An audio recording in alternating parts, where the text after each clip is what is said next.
Over the past months, I have reviewed more than 100 accounts on the stream, off stream, free to play, spender, or even whales, and I found out like these are 100% the most common mistakes that I've seen. If you did one of these mistakes, don't worry about it, we all been there. That's what we're here for, to learn. So the first one that we're gonna talk about, it is really the one of the number one mistakes, is like the green set items. So the green set items, and what I see that a lot of people do this mistake, it is that they don't have the triple sockets. So now we have a new update that whenever you have an exceptional item, this gonna have the triple socket, so you don't have to worry about it.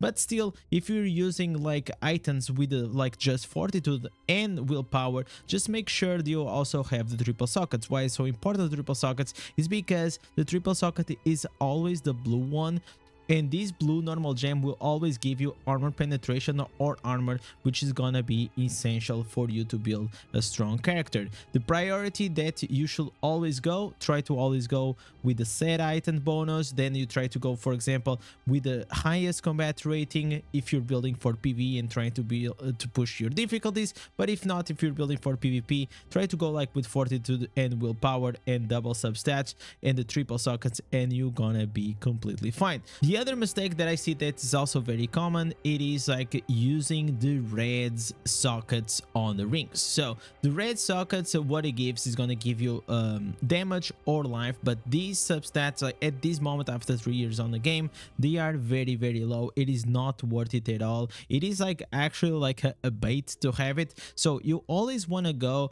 with a blue or the yellow one. This will depend on what kind of build you are going. If you're going with the dots build, which is damage over time, like poisons, bleeds, and all these things, you should go with the yellow one, so you can put like a potency, which is going to increase the duration of your dots. But if not, if you're all about like that burst damage, like that direct damage, you want to go with the blue one, so you can slot the armor pens. Then we have here the legendary gems. So the legendary gems, I see that a lot of people, they always try to go, if you have like a 5-star that you got like very excited about, you slot it in, you have like a bunch of like 5 stars, but then they don't make any sense. Like, or you using like very outdated power creep to like the Zenzo, you also have the Hellfire, like there, or using like defensive gems in PvE, like those gems make absolutely no sense. So try to not go for like these cheap 5 stars to just like try to boost your resonance, because it doesn't make any sense. You want to go always with a build that is gonna pump your damage and it's gonna make sense for you. So we have a lot of like 1 and 2 star gems that are incredibly good. For example, the Mother's Lament, Everlasting Tournament, the Fervent Strength from the Battle Pass. We have the Roiling Consequence. I got like pretty lucky on this roll, but you can also get with the Turtleic Pearls. Then we have the Morn Skull, and it used to be on the game. Unfortunately, now you can only get it like with Turtleic Pearls, so it is not a good deal. Then we have here the Viper's Bite. This is also very good. Paint Class, but another like 2-star. And then we have the Bloodsoaked Jade, which in my opinion should be like the first one that you should get with your Turtleic Pearls. If you don't know what the Turtleic Pearls are these things right here, these ones that you get mainly from events, from your battle pass and all these things. And then you can go, and once you use 40, you can select 1 copy of any 5-star at your disposal. So make sure that whenever you're looking at your character, make sure what type of build are you going for. Are you going for dots? Are you going for burst? Some classes are better with burst, for example like Tempest. Other classes are better with damage over time, like Necro, Crusader, even now like Barbarian, right? So this is very important. Try to not blow all your money on the resonance, because like this game, even though the resonance will 100% help you out, don't get surprised if you see like a lower resonance player pumping more damage, just because they have the legendary gem build set up way better optimized. The other common mistake that I see a lot, it is when it comes to the substats. This one, it is incredible, because I see like a lots and lots of times, and I'm talking mainly here about the critical hit chance. A lot of people sleep on a critical hit chance. This is like the S+ tier substat that you always want to have whenever it comes to the game. It is the one that's gonna make you pump like a lot of damage. So if you have anything below like 20%, I will say like between like 15 minimum, you should consider trying to go and to try to get like better items. I know that it can get like very hard, especially in the beginning, that you don't have all your gear at rank 30, that then you can use like the new enchant feature. But as a rule of thumb, just have this in mind. Whenever you see an item that is gonna be a headpiece, shoulders, or the weapons, they should always have like fortitude, if you can, willpower, and critical hit chance. This is like a must-have because it will literally just bump your damage like so much more. There are also, of course, like other ways you can get like some critical hit chance. For example, you have this orange rune, which is like crazy hard to get, but you know, I got it, so it was very lucky. You also have here on the familiars, you have like here these traits. If your pet has the main trait, you get here easy critical hit chance. Also, there is like the berserker eye I'm not using right now, but if I slot it in, I could have a 1.5% more critical hit chance. So there is a few ways in the game that you can get more critical hit chance. Of course, also you can use the Mother's Lament and the Roiling Consequence, which they gonna give you more critical hit chance through your buffs. Also, you have like the Paragon, that for example, if you're using the Slinger, you have like these ones here, the Fury, and also the Superiority, which is gonna give you like 10% more critical hit chance. Overall, you're always trying to have like with the buffs and all these things, try to go above like the 50%, which is really good for you to do like very consistent damage. The other substat that I also see that a lot of people slack on, it is the movement speed. So the movement speed you always want to have closest to 20% as possible. This one, it is important because you want to save time. There is no mounts in the game, and also if you do PvP, it makes you like very easy to be chased on. So I'm gonna explain you how can you get like these 20% in a easier way. So the main reason why I said for you to use the Turtleic Pearls as first is because you have here the Bloodsoaked Jade, and if you don't know the Bloodsoaked Jade, it will increase your movement speed by 10%. This is absolutely crazy. Not only that, it's going to increase your damage, but we mainly want this for the 10%. So once you get those 40 Turtleic Pearls, get these, you're gonna be way faster. Another very cheap way to get it, and probably you have already these runes, it is these ones, the SA1, the main hand blue, which is gonna give you more 3% in each main hand. If you guys see, I always use like probably most of the times these two. So with these, I will already have like 16% movement speed.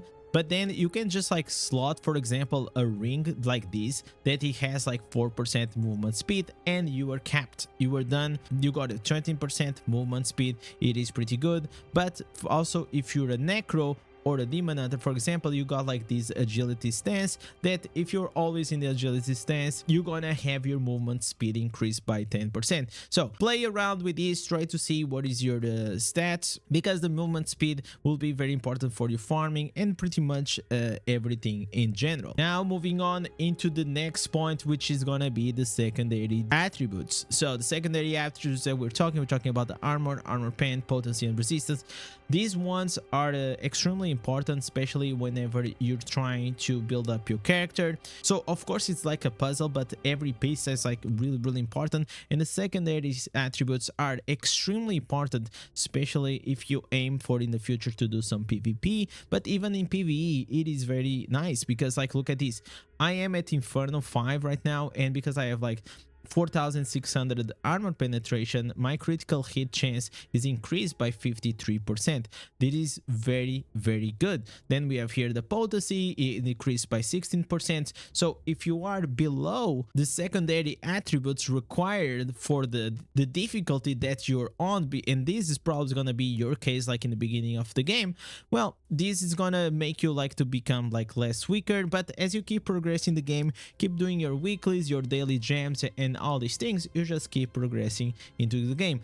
Have in mind, I've been playing this game for I think like 11 months now, and I don't use alts, I don't use any of like those shenanigans, and I don't even bought any secondary stats from the action house. So if you do and you're consistent with your grind, you'll be able to reach over time to a point that you have like some decent secondary stats that you're gonna be able to keep up, especially with the PvE. So to finish it off here on the secondary attributes, these will also depend very highly on the build that you're running. So if you're just trying to do PvE, you're trying to pump as much armor penetration and potency, because these are like the main damage dealers that you want to go with. So on the topic of the secondary attributes, let's speak about the legacy of Horadrim. If you guys don't know, if you guys click here on the Ibans Sanctum Sanctum, there is underground sanctum depths that you guys can go, and you should do every day, or you can just send now your pets. And once you get like these aspirant keys, you can open this chest, and this chest is gonna give you certain materials. So if we look here at the top, like we have a garnet, we have sapphire, and we have beryl, and you're gonna use these ones to try to upgrade like certain stats. What you really don't want to do, it is putting your resources on damage and life, because in general, like, they are just not that worth it. You always want to go and push the armor pen, potency, and resistance. This is very, very important, because as I said before, secondary attributes are the key for you to progress, not only PvE but especially in PvP. It's gonna make you way stronger. So always try to pump it these in a general sense, like a rules of thumb.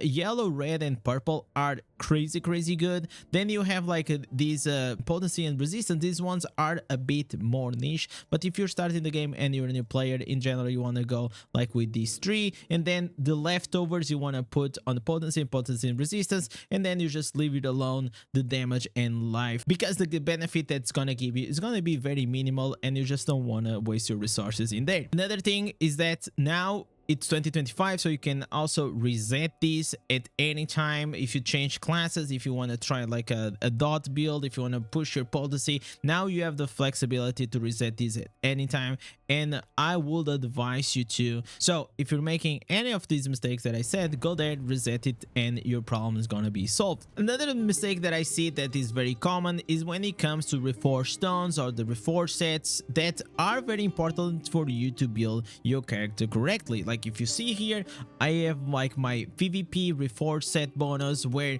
if you see all the stats that they gonna bring you, so we have damage to shielded enemies, damage to loss of control, damage to players, and damage taken from players. These two stats, especially for PvP, are very good. Then we have here also the duration of beneficial effects. So the way you unlock all these 5 slots is by going and leveling up your gear ranks. So you have the first one at the rank 6, then the rank 11, 16, 21, and the last one's gonna be at 26. That's why I keep saying that the priority for new players is also to go and try to bump the gear to rank 26. Afterwards, you're just gonna get a bump when it comes to like small stats and combat rating, but your main focus should be rank 26. Unlock all of these. So if you go here to Charzy in West March, you're gonna find that when it comes here to the Reforges, you can select one of them, and then you're gonna see that you can have like 2 loadouts. After the next patch, you're gonna be able to actually go and change it up and added another third one. So I have a PvP and a PvE one. This is my PvE set that usually I use. They also have like the PvP one. These ones are very hard to actually get, but this is one of the main key points that's gonna make your character so strong. So whenever like you go into PvP, or you see like even on the challenge dungeon, it's like, oh, how can someone like is doing way more damage than me? We seem like we have similar stats, but just because of the factor that maybe you don't have, for example, damage to demons, and this is like, imagine this is gonna scale all these small bonus, you have to multiply by 8, and whenever you multiply by 8, you're gonna realize that all these multipliers, damage multipliers on top of damage multipliers, they start becoming very meaningful. And that's how you, even as a low resonance player or as a free-to-play, you can still output a lot of damage and be tanky and all these things. It is due to these details. The other mistake that I found out was regarding the familiars. So the familiars, I know it is a very complex system, but in general, the good news that I have for you is that you don't really have to bother regarding it, because the only thing that you will ever need, and trust me on this,